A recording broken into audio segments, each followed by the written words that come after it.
সম্মানিত ভিউয়ার্স, আসসালামু আলাইকুম। চ্যানেল খুঁটিনাটিতে আপনাদেরকে স্বাগতম। বন্ধুরা, আজকের টিউটোরিয়ালে আপনাদের দেখাবো কিভাবে ফটোশপের মাধ্যমে বাঁকাতেরা ইমেজকে অর্থাৎ বাঁকাতেরা এনআইডি কার্ড কিংবা অন্যান্য এই ধরনের কার্ডকে খুব সহজে সোজা আকারে আমরা প্রিন্ট দিতে পারি।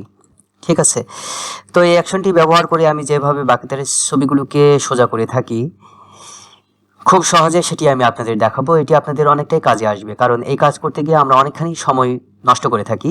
তো চলুন দেখি আমি কিভাবে এই কাজটি করে থাকি। তো বন্ধুরা, বাঁকাতেরা ছবিগুলোকে প্রথমে আমি আমার ডেস্কটপে নেব। আমি আমার দেখাচ্ছি, এই যে আমি আমার ডেস্কটপে এই ছবিগুলোকে নিয়েছি। আমার ডেস্কটপে এই ছবিগুলোকে নিয়েছি, ঠিক আছে।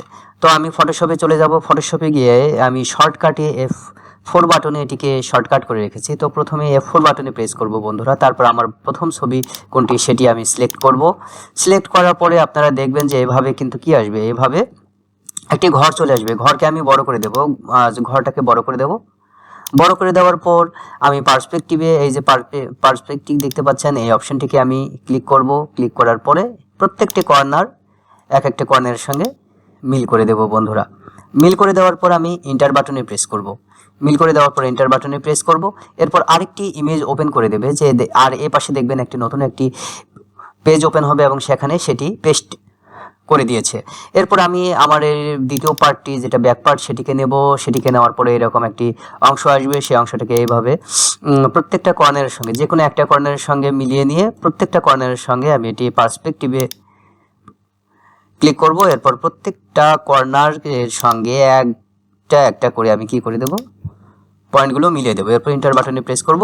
দেখবো পরের অংশটিও কিন্তু এভাবে মিলে যাবে। আর আমার অবশেষ যেটি থাকবে সেটি হচ্ছে এই অংশ। এই অংশটিকে আমরা প্রিন্ট দিতে পারবো। কন্ট্রোল শিফট বা কন্ট্রোল অল্টার পি বাটনে প্রেস করে এটিকে আমরা প্রিন্টের জন্য প্রস্তুত করতে পারি। এভাবে প্রিন্ট প্রিভিউ দেখতে পারি, অথবা এখানে 150 করে দিয়েও এটিকে প্রিন্ট দিতে পারি। আপনাদের যেমন খুশি তেমন এটি প্রিন্ট দিতে পারেন। তো এটি গেল একটি।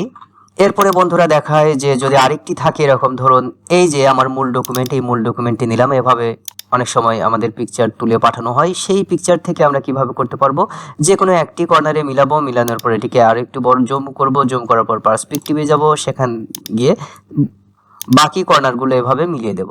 বাকি কর্নারগুলো মিলিয়ে দেওয়ার পর ইন্টার বাটনে প্রেস করব বন্ধুরা। মিলিয়ে দেওয়ার পর ইন্টার বাটনে প্রেস করব। এটি সেট হয়ে যাবে এবং দ্বিতীয় অপশনটি খুলব। দ্বিতীয় অপশনটি খোলার পর এটিকে যদি কি করে নিতে হয়, এটিকে যদি কি করে ঘুরিয়ে নিতে হয় আমরা ঘুরিয়ে নেব বন্ধুরা, ঠিক আছে। অথবা এই পেজটিকেও কিন্তু আমরা ঘুরিয়ে নিতে পারি, কোনো সমস্যা নেই। এভাবে ঘুরিয়ে নিয়ে পার্সপেক্টিভ যেখানে যেটা প্রয়োজন, ঠিক আছে, এরকম করে এখানে পার্সপেক্টিভ অপশনে প্রেস করব। প্রেস করার পরে আমরা ইন্টার বাটনে প্রেস করব, ঠিক আছে। এন্টার বাটনে যখন প্রেস করব, দেখুন এটি কিন্তু অটোমেটিক কি হয়ে গেছে, অটোমেটিক কিন্তু সোজা হয়ে গেছে, ঠিক আছে। এটিকে আমরা ব্রাইটনেস কন্ট্রোল করে এটিকে আমরা কি করতে পারি, প্রিন্ট দিতে পারি। খুব সহজে এটিকে প্রিন্ট দিতে পারি। তো এটি কেমন লাগলো বন্ধুরা? যদি অ্যাকশনটি ভালো লাগে অবশ্যই কমেন্ট করতে ভুলবেন না। লাইক কমেন্ট শেয়ার করবেন এবং নতুনদের কাছে এটিকে ছড়িয়ে দেবেন। বাঁকাতেরা ছবি সোজা করার জন্য এটি হচ্ছে যে কোনো ফটোশপের একটি কার্যকরী অ্যাকশন। এই অ্যাকশনটি ব্যবহার করে সহজে এই কাজটি করতে পারবেন এবং সময় বাঁচাতে পারবেন, ঝামেলা কমাতে পারবেন। তো ট্রিক্সটি ভালো লাগলে অবশ্যই লাইক কমেন্ট শেয়ার করতে ভুলবেন না। পরবর্তীতে এরকম ট্রিক্স নিয়ে আপনাদের সামনে আবারও হাজির হব। ততদিন সুস্থ থাকুন, সুন্দর থাকুন, চ্যানেল খুঁটিনাটির সাথে থাকুন। ধন্যবাদ।